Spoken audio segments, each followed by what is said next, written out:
They're doing the research and their work on anybody who's working on the U.S. side of the border. And if you screw up once, they've got you. If you say, yeah, sure, I'll see if you got a warrant. I'll run a check for you. I'll do that.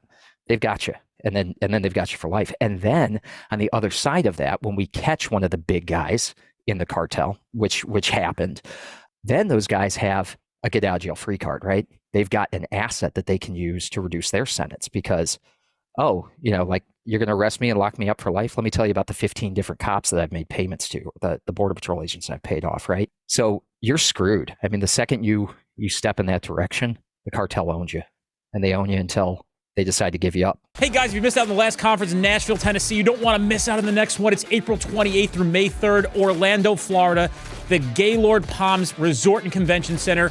You made a mistake missing the last one. You don't want that to happen again on this one. 5 days of some of the best training you're ever going to experience packed into one event. We have an early bird special right now, $50 off. Use 24 early bird on our website, streetcop.com. Look for the conference, click the link, register today. If you want to get significantly better at this profession in 5 days, don't dare miss out on the 2024 Street Cop Conference. 111, 110.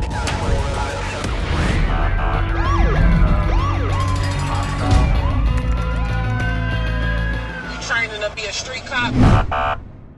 Hey guys, welcome to this episode of Street Cop Training Podcast. I'm founder and CEO of Street Cop Training. My name is Dennis Panino, and today we have with us a guest speaker, a person who does speaking events and engagements, has a great history, is a great human being. It'll start to surface very quickly when we start talking about the things and places I want to go with this podcast. But I appreciate you so much for being here today. Ladies and gentlemen, Kristofor Healey is here with us today. Kris, thank you, and tell us a little bit about you, who you are, and don't leave out any details. I just didn't want to read your fucking profile from your Right. website of like, Kris then rescued sea turtles and brought those sea turtles back to life using CPR. Like, everybody's got this fucking thing written about them that's just so amazing. Yeah. I want mine to be like, Dennis is not a dick. Right. And he could talk good in front of and gives context. Yeah, I was. I didn't rescue any sea turtles. But yeah, I was You're a piece of shit. You know that? You're a real piece of shit. I didn't kick any of them either, though. So Okay. I'll take that back. so I'm indifferent to sea turtles and their plight. But yeah, no, I was a special agent with Department of Homeland Security, Office of Inspector General. I left in 2022. Went into entrepreneurship with my wife. We own a couple of businesses, but I spent over 15 years with the federal government, both with ICE and DHS OIG. And then I spent a fair amount of time kind of in the importer-exporter business with ICE. I was mostly an exporter. I was taking people back to reunite them with their family abroad. So I got to take, thousands of MS-13s back to Central America. I got to take people all over the world, got to see about 15 countries. So I got to kind of go around on behalf of the U.S. government. Got hired on with DHS OIG to do internal affairs. Spent most of my career down the Rio Grande Valley, so about 10 years on the U.S.-Mexico border. As you can imagine, there's a fair amount of corruption down there with all the cartel money that's flowing across. Mm-hmm. So I got to work on the Public Corruption Task Force, got to work on the DEA, HIDTA Task Force, got to do a lot of stuff, got to put bracelets on a lot of guys that were supposed to be on the good side of the line, including my own special agent in charge. I caught him doing something illegal. He ended up going to jail for 3 years after I blew the whistle on that. And then after I got off the border, I went largely into telefraud. And I started looking into, basically one day I was the duty agent down the Rio Grande Valley. And my Spanish is not great. So I didn't have the most utility as a special agent down there. I couldn't go undercover or anything. So whenever there was a fraud case or something that came in on the hotline that was outside of the norm, that got dropped on my desk. And I kind of became the go-to guy for fraud. My boss came and dropped a case on my desk one day. He said, listen, we're getting a lot of phone calls from people up in the Houston area. H-1B visa holders, they're getting these telephone calls. They're saying it's DHS calling. They're threatening them with deportation if they don't pay these fines. Can you look into this? And what we were thinking it was maybe it was like USCIS, like an employee of the government, had like a list of applicants, a list of beneficiary applicants, and was kind of like just scamming these people kind of on the side. And what it really turned out to be, after I started to scratch the surface, it turned into a 6-year-long investigation that dug into basically the call center industry in India. And we ended up at the end of it, my team indicted 56 people in 5 call centers. We had over 17,000 victims that we talked to over the course of this thing. It was a $300 million fraud scam. And if you ever got a telephone call from someone calling and saying, this is the IRS, you owe us money. This is the FBI, you owe us money. Those were the guys that I went after. And I spent basically the last, like, I don't know, 7 years or so of my career chasing down those guys. And yeah, it was a passion project. Average age of my victims was 73. So I was dealing with a lot of elder fraud, a lot of people who were victims of that IRS scam. And so, yeah, kind of turned that into my passion. And unfortunately, the case, when it landed, we really hoped it would get a lot of attention from the media. But we indicted the case literally about 2 weeks before the 2016 election. So as you could imagine, it didn't get the attention that it probably deserved to get.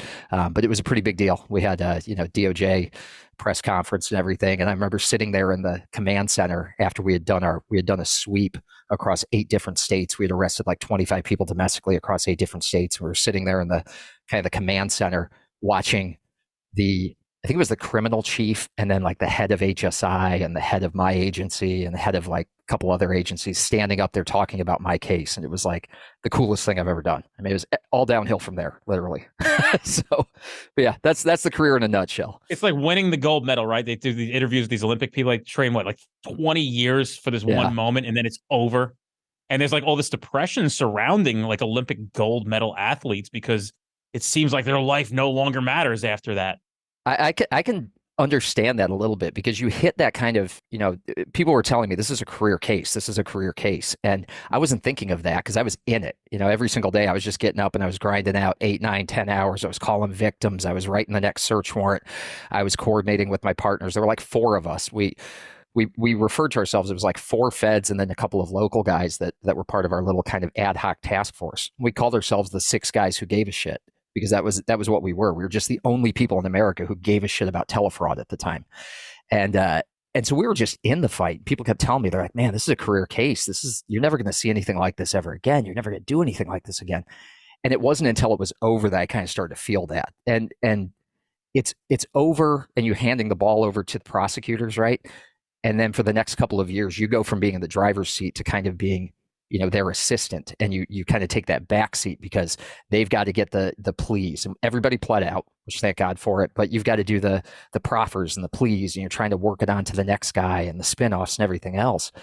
But you give up that control and you sit in the back seat for a minute, and it can kind of weigh on you a little bit. You're like, what's next? How am I ever going to recreate this? Because the feeling you get from making a big case like that is just, it's got to be like my gold medal. I mean, that's got to be what it is for me. I guess I have a question that I don't know if you want to answer it, but going back a little bit, being internal affairs in the Rio Grande Valley in Mexico, and there being a lot of corruption, like what kind of stuff were you seeing with that kind of cartel money out there? Like what were you guys investigating? Like how fucking, because like for us in New Jersey, like our internal affairs is like, oh, he was doing 12 over the speed limit when he shouldn't have, like, I mean, yeah. No, it wasn't that. So like the way it works, and I know you've got a little bit of a federal background, so I'm not sure how it worked with the agencies that you were with, but with Department of Homeland Security, you've got like 26 different agencies that fall under that department. There's probably more now. They're always adding another, 3-letter, 4-letter agency, whatever. So like Secret Service, Border Patrol, CBP, TSA, I mean, you name it. They're all kind of under this big DHS umbrella. And within the internal affairs community, each agency has their own kind of OPR, that Office of Professional Responsibility. And they're kind of, not to like put them down, it's a job that needs to be done, but they handle that sort of stuff. Like the guy who, had a DUI off duty, or the guy who, like lost his flashlight, or like, lost some gear or whatever. That's different than what we were doing as an OIG. We purely handled criminal allegations, felony level criminal allegations. And we got the first bite of the apple for anything that was fraud, waste, abuse, corruption related within DHS. So at the border, we're dealing with, $1 billion industry right across the border from us. These guys have more money than the NFL, and they can pay a lot better than we can. I mean, our GS-12s down there, maybe scraping by at $96,000 a year, maybe $100,000 a year if they work 45 act, they work their overtime, their shift differentials, all that stuff. Those guys can't make the kind of money the cartel can pay, right? And so a lot of those guys, the issues that I saw, and I grew up in New England. I moved down 2,600 miles from Maine to work on the southern border. So I wasn't from there, but a lot of the guys who work down there are from there. And so if you're in the Border Patrol, you're in CBP, you get hired. It used to be if you were from Brownsville, if you're from McAllen, they hired you and sent you to San Diego, or they sent you to El Paso. They sent you somewhere where you didn't know anybody. They stopped doing that because there was a recruitment problem.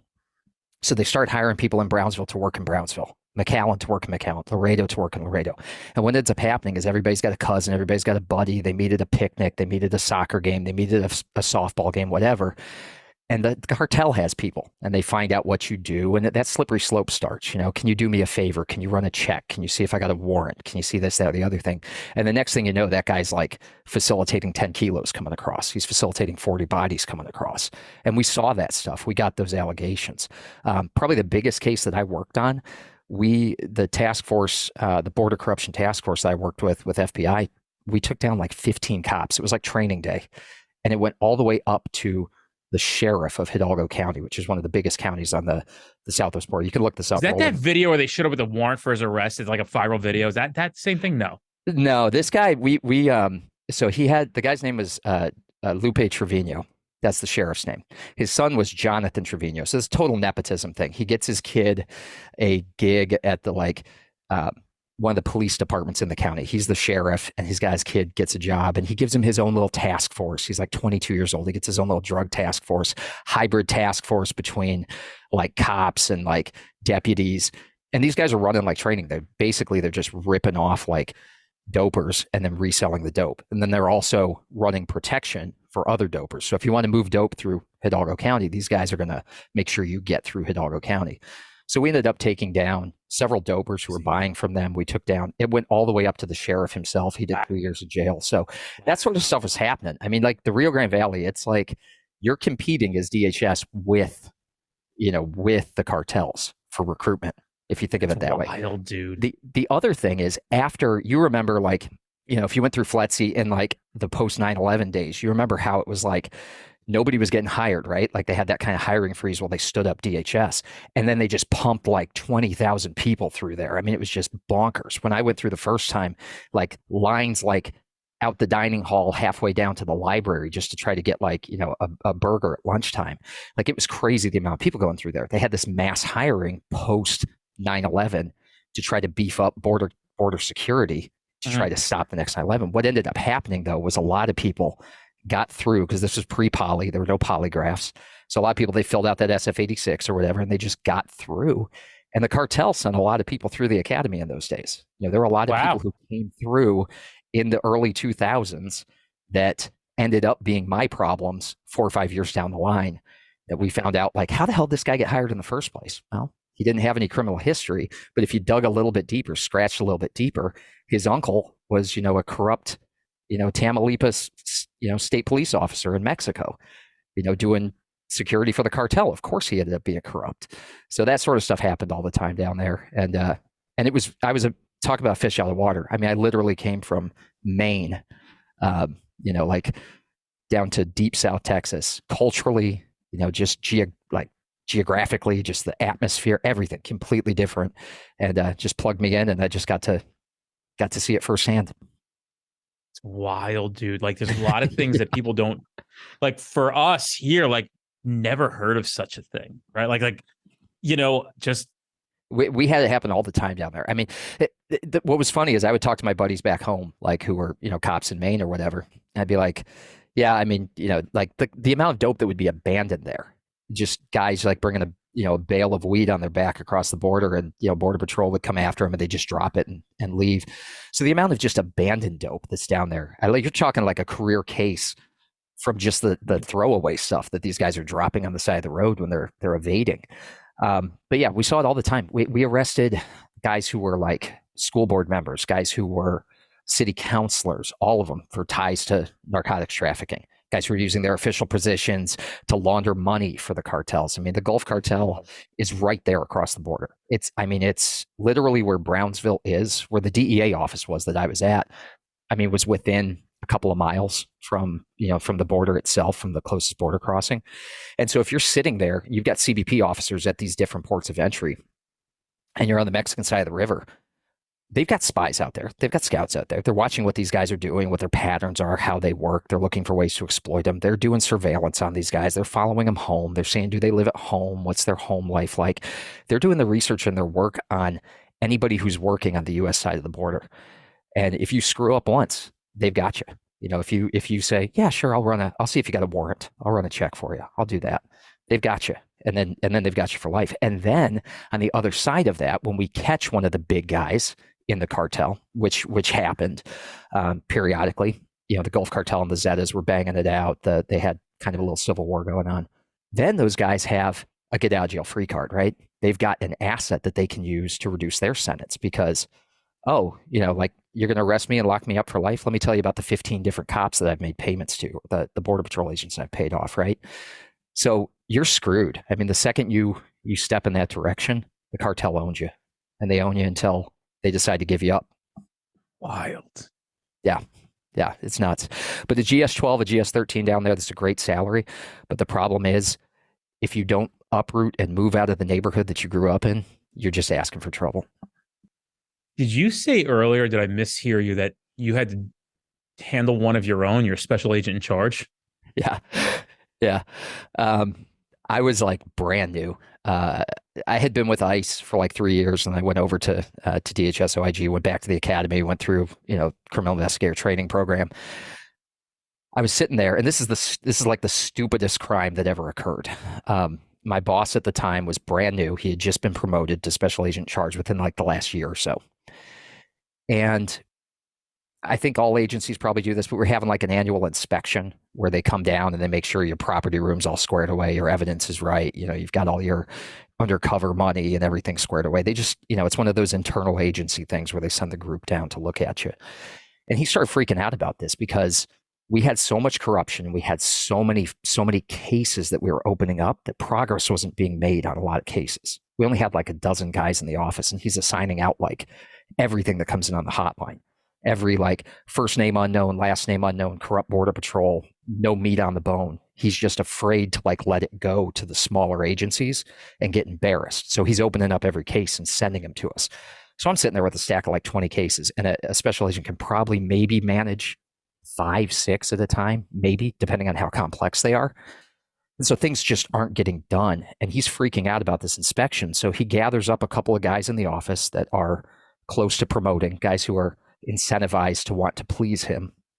And he gets them to write up a bunch of fake reports to stuff these cases with. And we call those MOAs, memorandums of activity. So we're writing up basically investigative reports, and he's fluffing these cases with fake reports so that when the inspectors come down, it looks like our office is doing more than it's doing.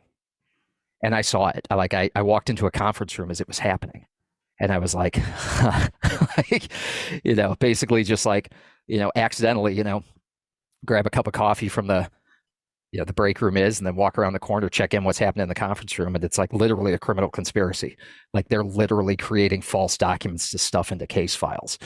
And so when the inspectors came down and they're asking about what's going on, I kind of had that, like, what do I do here feeling? Because for me, and you know how it is, like you're gonna go toe to toe against the guy who holds your career in your hands.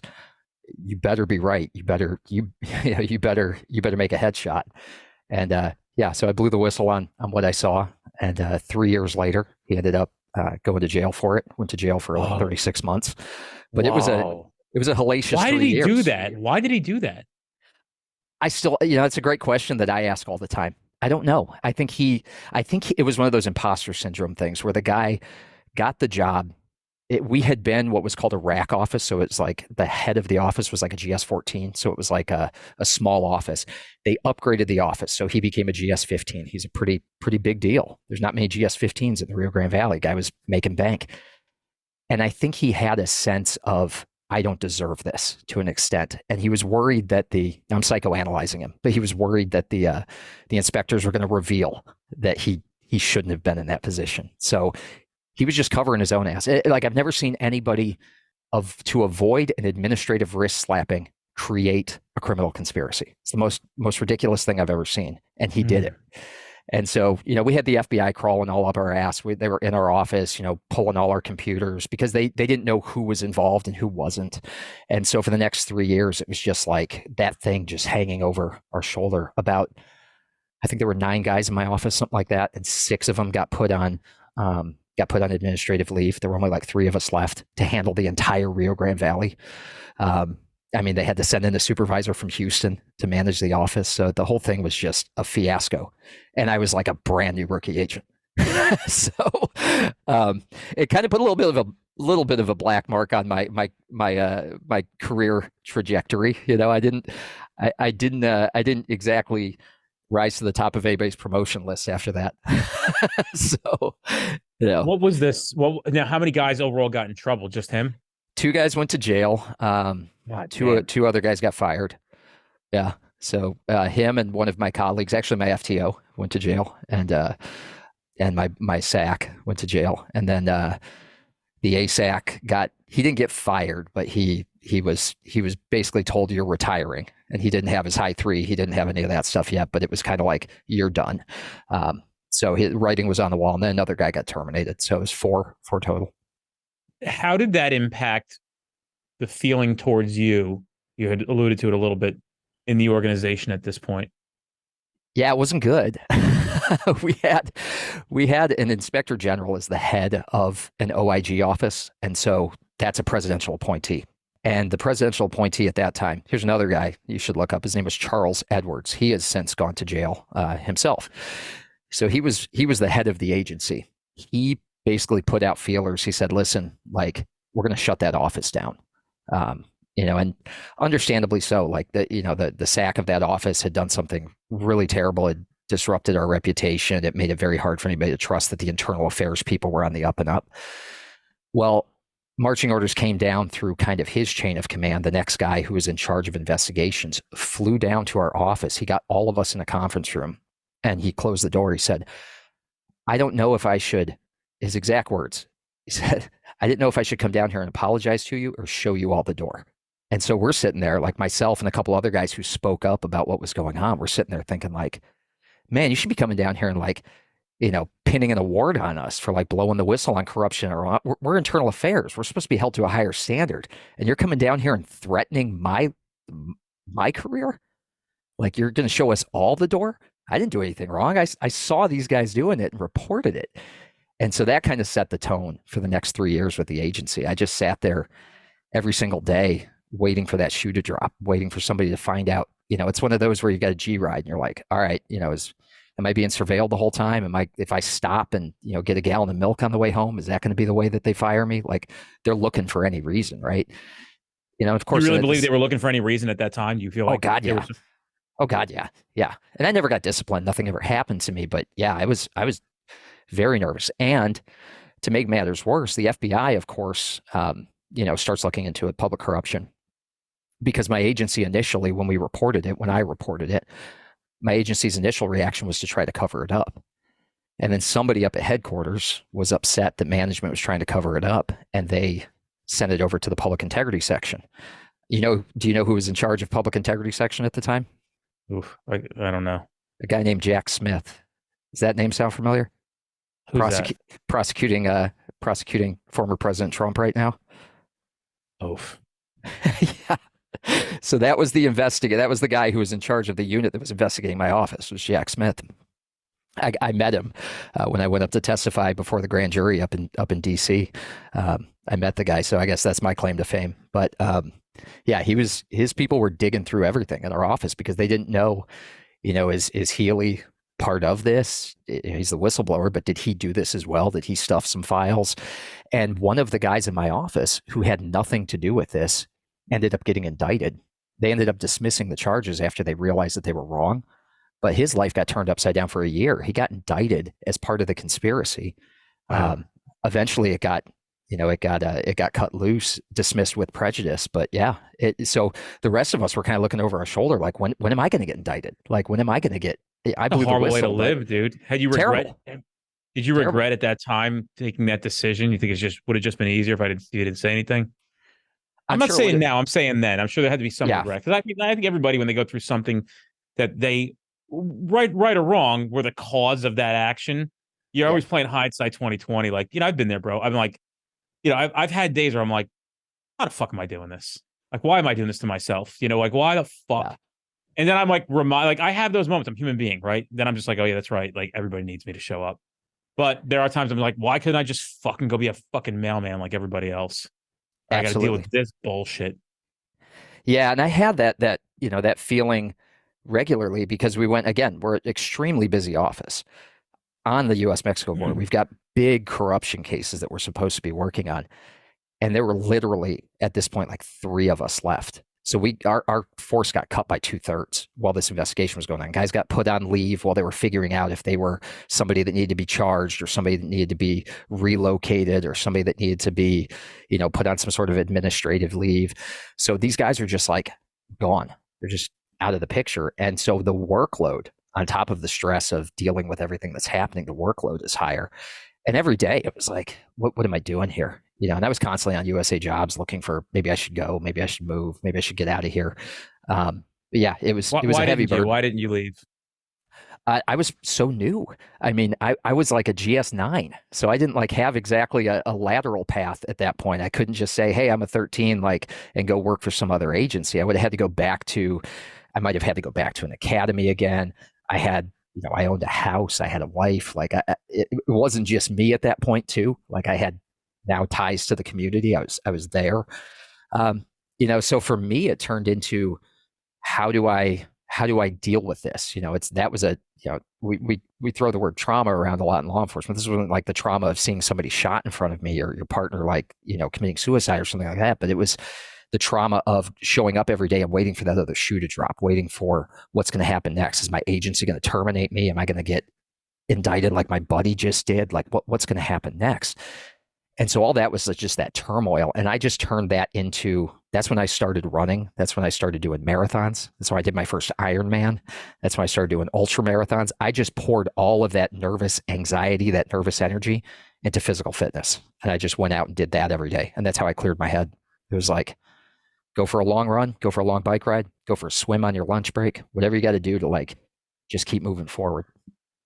So did you literally end your career there on that, still had the black cloud over your head, watch this guy? Yeah, and you did. That's essentially, is that why you decided to it was about enough? I worked my ass off for another, 13 years after that, 12 years thereabouts after that for the same agency. I didn't leave my agency. I transferred within the agency to a different office, but I stayed with the agency, and I'm certain of it. I'm certain that me kind of breaking that blue wall, blowing the whistle on my own chain of command, because it was like a brush fire through my agency. Once the FBI got involved, the head of investigations he was gone. The head of the IG himself, he was gone. He ended up going to jail on something else later on. The 2 or 3 deputy IGs gone. So it was just like the whole DC just got wiped out because they were the ones who tried to suppress the whistleblowers. And so when the FBI got involved, it was just one after another of those guys gone. And that for the next 10 years, that followed me. I lit the match that caused this brush fire that upset a lot of people's careers. And, I don't regret it. But it definitely impacted my career down the line. Nobody ever told me, "Hey, you're not going to get this promotion because you blew the whistle on your chain of command." But I watched time after time other people get promoted ahead of me, and I was out there making literally the biggest telefraud case in U.S. history and couldn't get promoted. So yeah, I think it followed me. So the ultimate decision to leave was you just had enough of it. It was family. So in 2021, so I started kind of going back a little bit. During that whole putting my boss in jail thing, I started getting really into physical fitness, and my wife joined me. We started running, started doing long distance triathlon, ultra distance races. Wow. And people started coming to us and saying, "Hey, I want to run a marathon." The Rio Grande Valley is not a healthy place. It's a place that has a lot of folks. It's cut to the chase. It's one of the most obese places in America, unhealthy lifestyle, unhealthy diet. And so we were out there doing something very unique. We were running and we were working out. We were physically fit, and people kept coming up and saying, I want to run a marathon." I didn't feel like I was qualified to coach, but my wife and I started kind of coaching people. And that eventually over the next 10 years grew into a personal training business, a wellness business, a physical fitness related business that my wife, by being a brilliant entrepreneur, turned into a very successful company. And we had kind of toyed with the idea of me leaving. I wasn't unhappy. I was doing work that I felt was useful, that I felt was serving people. I enjoyed it. I was good at it. And I knew my standing with the agency. I wasn't like applying for promotion at that point. I knew I wasn't going anywhere, and I was fine. I was in Houston. I had a high COLA, no problem. But she basically came to me and said, like, I could use you. You're a fraud guy. You're good at spreadsheets. You're good at following the money. You're good at keeping track of things. I could use you in this business. And it was kind of a perfect storm. Around that same time, my father-in-law was diagnosed with stage 4 cancer, and we knew that we were going to be losing him inside of the next year. And so it was an opportunity for me to step out of service with the government, step into service with my wife's business, and give her the freedom to be more involved in her father's end of life care. And so I kind of stepped into a role in the business, and a role as more of a full-time dad, more involved in my children's life. And she got to be there more hands-on and, at the end of life stuff with her dad. So it kind of came a little bit sooner than I would have expected. I mean, we were kind of looking at the exit plan as maybe 18 months out. We pushed the schedule up and said, we're going to leave in 3 months. But I don't regret it. It was a good decision. I'm glad to be on the other side of it. And it was a great experience. I loved being a special agent. I loved doing the job. I loved catching bad guys. I loved being smarter than the guys who were running these massive, telefraud schemes. But I also love being there every single day to get my kids out the door for school instead of, kicking in a door in South Houston at 5 a.m. I love being there. I love being able to go pick them up after school. I love being there to tuck them in at night. So, it's good on this side too. Hey guys, follow us on all social media platforms to include Instagram, Twitter, Facebook group. We have so much information going out every single day, and we don't want you to miss out on any of that stuff. So check it out. Go give us a follow. I wanted to say this before, but I didn't want to interrupt. Dude, how fucking awesome is Fletzy? Dude, I went through twice. I mean, I loved it. I was hoping, dude, they were actually looking for like a boat unit at my final agency where I finished in New Jersey. They were like putting like 4 or 6 people on a boat. And I was like, they're like, yeah, they're going to go to Fletzy to the Marine program. And I'm like, oh my God, like I'll do anything. Like, you don't get to put me in the boat. I just want to go back. And that one's even better because that's at Fletzy Charleston. That's where they run that program. So you would have been at Charleston the whole time. Yeah. Yeah, I didn't get picked. I knew I wasn't getting picked. I was one of those guys too that just they weren't sending me. Making me want to go back. I honestly, it's funny that people have asked me, like, would you ever go back? And like, would you ever be like the chief of police somewhere or something like that? And I'm like, I can't. It would be a disservice to everybody else. My job is, no, it's just the truth. Like, dude, I'm in the private sector. I'm designing training programs. Yeah. We're trying to fix the whole fucking thing. It would just, I know I would do the right thing as a chief or a director or something like that. But, it's not about me anymore. It's about what I can contribute to the world and what I can do. And, frankly, they also couldn't pay me enough. To be very clear. Like you could name your highest salary. It wouldn't be enough for me. I'm not trying to sound fancy. It's just like for the potential of what this beyond even street cop training can be and will be. It's just, you couldn't, I mean, it's huge. I'm playing a different game now. Yeah. And that's I'm not half the entrepreneur that my wife is or that you are, but like let me back it up a little bit. I maybe have the DNA consistency, but the time on the field, I am not exactly known as a wartime general yet. I'm probably more of a rookie special forces guy. So let's just be very clear on that. When you say, I think that I have the DNA of an entrepreneur and I'm obsessed with making things better, continuing to fix problems.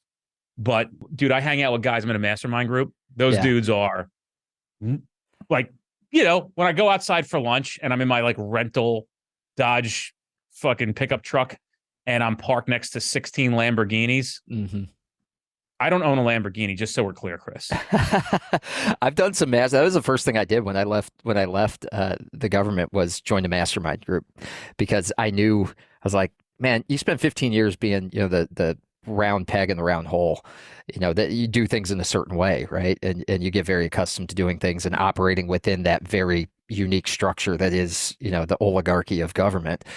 And then you get out where you gotta hunt for what you're gonna eat, and it's a whole different animal. So I jumped right to a mastermind, and same thing. I mean, like I felt immediately intimidated, just imposter syndrome like crazy. Well, you got a big slice of humble pie, my friend. You think you're hot shit? Go hang out with guys who are making 10 million a month. Yeah, but they go hang out. I was hanging out with. Do you know who Manny Koshman is? No, I don't think so. Manny Koshman is a real estate mogul. And essentially, if you're friends with me on my personal Instagram, which people are welcome to fucking follow me, I just got to vet that you're not a complete asshole, psychopath. But like, I'm in Manny's garage taking pictures, sending my kids of his one-of-one Bugatti worth like $9.5 million. Right. So if you think you're hot shit because you spent money on a fucking nicer pickup truck, like Manny's garage probably has an overall value in just his one garage about 60 to 70 million in cars, just his car collection. So the point of it is, nobody is as good as they think they are. Even those guys don't think they're as good as they think they are. And we're all learning from each other nonstop. And for me, the mastermind thing has been, for what I pay and what I get, it's immeasurable. It's immeasurable. I feel like I'm robbing them. And I know the guys who run the thing make a good chunk of change on the whole thing. I get that. I don't give a fuck. It's not about what they make. It's about what I get as far as value. Surround yourself with people who are going to make you better, right? I mean, surround yourself with people who are doing what you want to do. And how about surround yourself with people when you have 5 questions and you're stuck in your business, you can just fire out 5 questions and they're like, boom. Yeah, dude, here's what you do. And I'm like, I'm calling my staff. I'm like, yo, I fucking figured it out.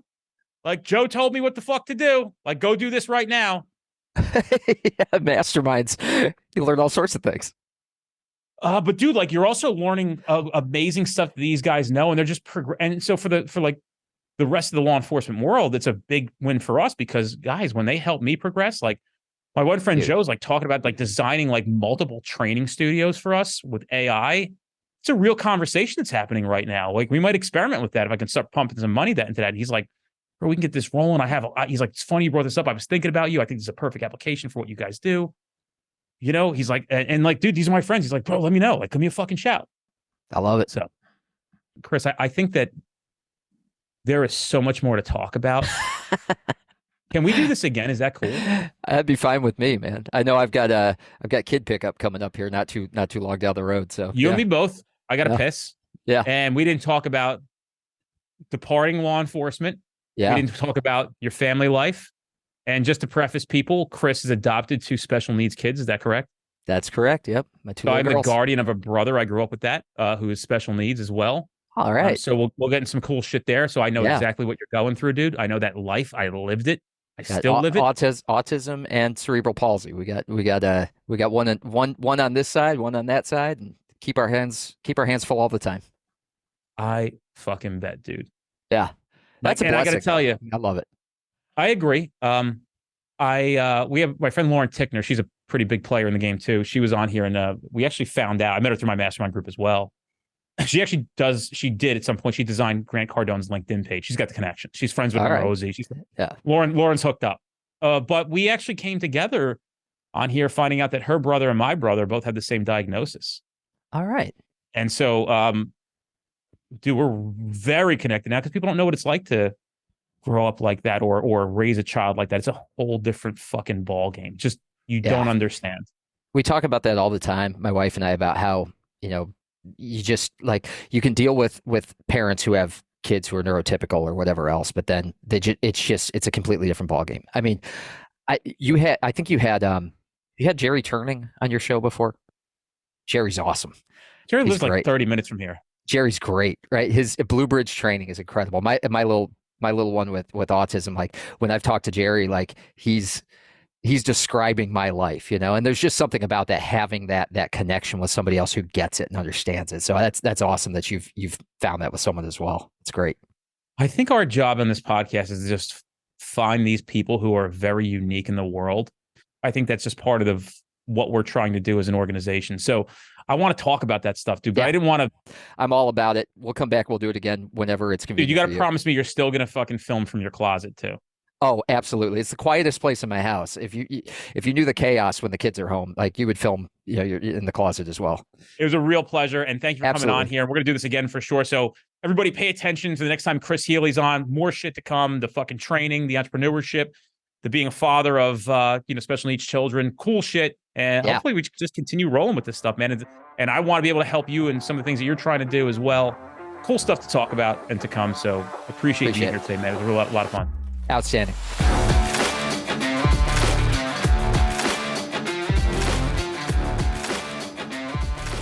Hey guys, check out our upcoming training at streetcop.com. Don't forget, we have 50 instructors nationally teaching a variety of topics.